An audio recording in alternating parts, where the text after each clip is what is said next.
We've got Mr. Shashi Tharoor back on the line with us. Thanks, sir, very much for being with us. I thought we'd go point by point in some of the key aspects of the budget. So let's first look at what the government points out is a record infrastructure spend. CapEx has gone up 9% to 12.2 lakh crores for the financial year 2027.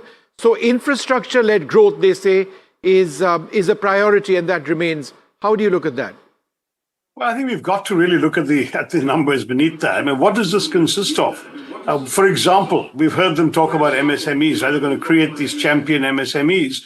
But if you look at the economic survey released the previous day, it talks about credit risk as the biggest challenge, pointing to a 30 lakh crore credit gap, concentrated lending, limited progress on cash flow-based credit.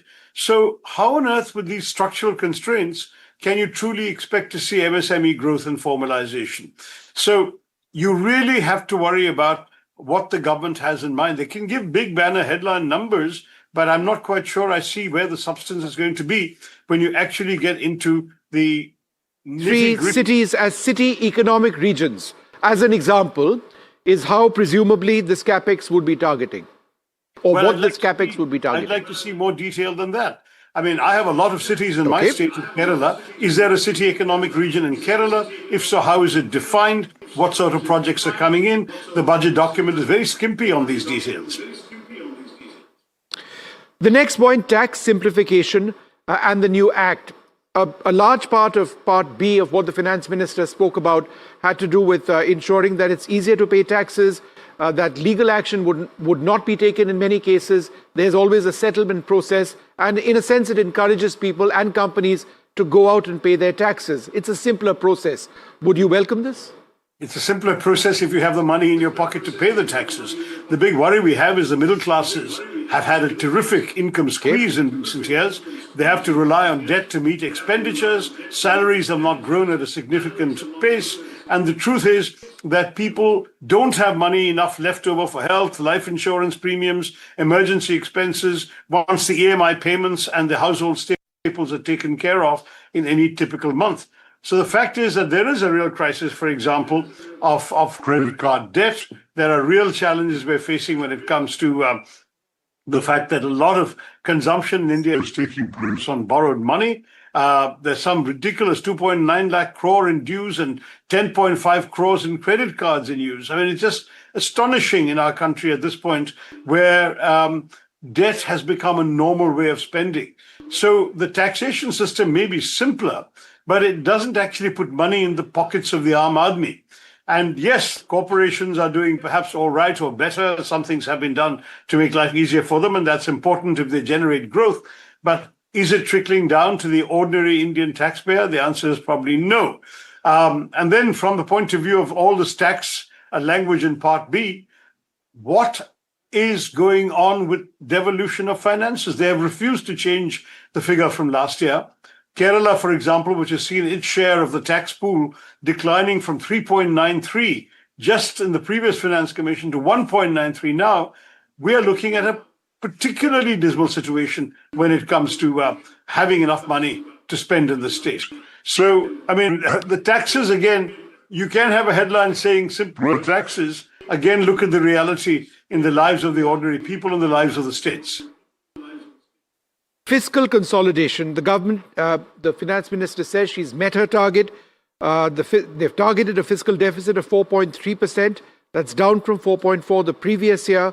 And the long-term goal is to bring the debt to GDP ratio down by approximately 50%, plus minus 1%. Again, it is an area where statistically... Okay, go ahead. No, statistically she's fine, except for one thing. I've been serving long enough in this parliament to remember her predecessor, Arun Jaitley, talking about bringing the fiscal deficit down to 3.5%. We've had to scale the numbers up considerably since the late Arun Jaitley passed on. And it's now, you're expecting us to applaud and celebrate 4.4 and 4.3, whereas the target 10 years ago was supposed to be 3.5. The defense budget, we face challenges to the north, to the west. It's gone up by a record margin. Would you again welcome this, or do you feel that it's not enough, or do you feel that we need to have spent the money elsewhere? No, I've been arguing that it's a matter of great concern. If you remember my last couple of budget speeches in Parliament, I pointed out to the fact that defense allocations are becoming lesser as a percentage of GDP in the past. So the fact that it's gone up significantly in this year's allocations, I'm very impressed. But at the same time, the defense capital expenditure being raised is important in terms of the stronger emphasis on capability building relative to revenue costs.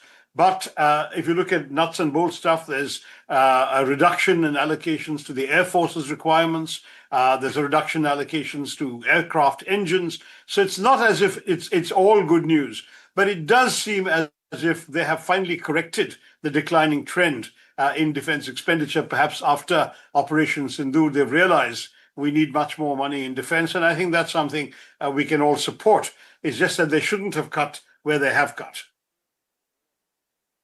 I understand your focus on job creation. I understand your focus on the need for every last citizen to have more in their pocket.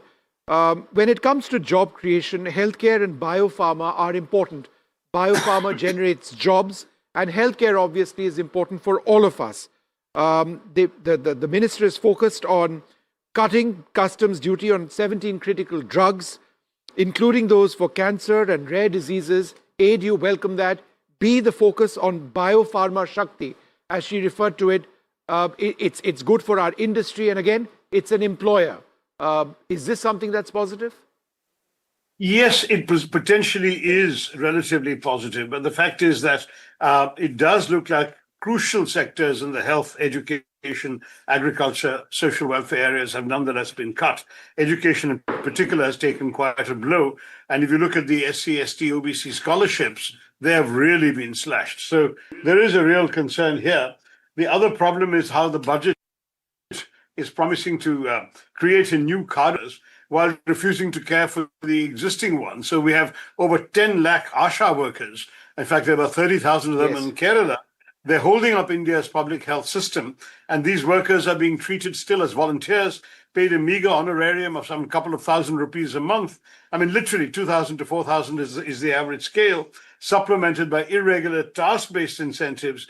They have no minimum wage, no pension, no job security. So you can talk about creating a new set of caregivers. When will you take care of the existing ones? A final question, and you know this as well as anybody. We live in a very difficult geopolitical reality now. We have a fairly tumultuous equation with the United States. We have signed a very positive trade deal, I would suggest, with the European Union. Given the fact that we face potential shocks all around us, do you not see this budget as being one of continuity and therefore one that's realistic to the challenges we face externally? Yeah, I'm not one of those persons who says that everything that is wrong and that nothing good can be seen. Continuity, some stabilization, some of these are the terms I want to see coming out of it. Mind you, we all know the Sensex has reacted very badly to the budget, and that can't be good news at the whole. As an MP from Kerala, I'm deeply concerned about the neglect of my state, which is something that truly troubles me. And I think that's even more astonishing in an election year. It looks like, given that the ruling party doesn't seem to have much hope in Kerala, they've just decided to neglect it altogether. And to my mind, this is really unfortunate because a budget is meant to serve the entire nation and is meant to serve all states. And I think the government has been embarrassingly selective in its choices. It's also, frankly, been underwhelming in its performance. Even some of the things you were praising, like fiscal deficit control, has come at the expense of significant expenditures by cutting expenditures in crucial sectors, including capex. So we can't really cheer the fiscal deficit in its own right out of context. So I do want to say there may be good things, as you pointed out, Vishnu, but there are a lot of things that are disappointing as well. And for the bigger part, I'm afraid the disappointment outweighs the case for applauding either stabilization or responsibility or continuity. Those Mr. are Tharoor, vague terms. Sure. They actually also continue injustices in the Aam Aadmi's pocket. Yeah. A final question. Several states going to the polls say that there's nothing in the budget for them. Now, you were talking about Kerala. Do you believe that, allocations have deliberately gone down to your state with elections just around the corner? And Pinari Vijayan says the move is to take minerals from Kerala. How would you react to that? Well, that's something I've advocated. In fact, I did an article on NDTV.com at the beginning of the year, pointing out the extraordinary amount of rare earths and other minerals in the sands of Kerala that are remaining unexploited while we're importing all of these things. So that's something that I'm quite willing to welcome. But I do want very, very much to point out that last year at this time, we remember how many SOPs were offered to Bihar, how often Bihar was mentioned in the budget, with the full knowledge that election was looming in that state. Here there are 5 states where elections are looming. One would have thought the government cared enough, but perhaps they don't see their own chances in those states highly enough, and so they don't particularly bother about catering to our needs. I mean, this is not right, and I think it's really, really disappointing. We are importing so much, for example, of our pharmaceuticals, our active pharmaceutical ingredients used in the kind of generic drugs we produce to serve as a pharmacy to the world. And there's no real solution to that. Our dependence on China has been increasing in so many areas. Where are the targeted schemes to reduce our dependence on areas like active pharmaceutical ingredients and other things? There's too many omissions here to be entirely happy about all of this. I myself was chairman of the Standing Committee on Chemicals and Fertilizers at one point, and we had talked about the fact that these NIPERs, the National Institute for Pharmaceutical Education and Research, ought to be expanded into the south. Now, the government has announced that there will be new NIPERs. Nothing has been said about putting them in the south, even though the existing NIPERs are all in the north. I mean, we really need to do something serious about actually reaching out with a budget that benefits all Indians in all parts of the country, in all states. All right, Shashi Tharoor, quite critical of various aspects of the budget, not all of them. But thanks very much for sharing your thoughts on, it's an important budget. Let's see where it leads us. Thanks very much indeed. Thank you. All the best.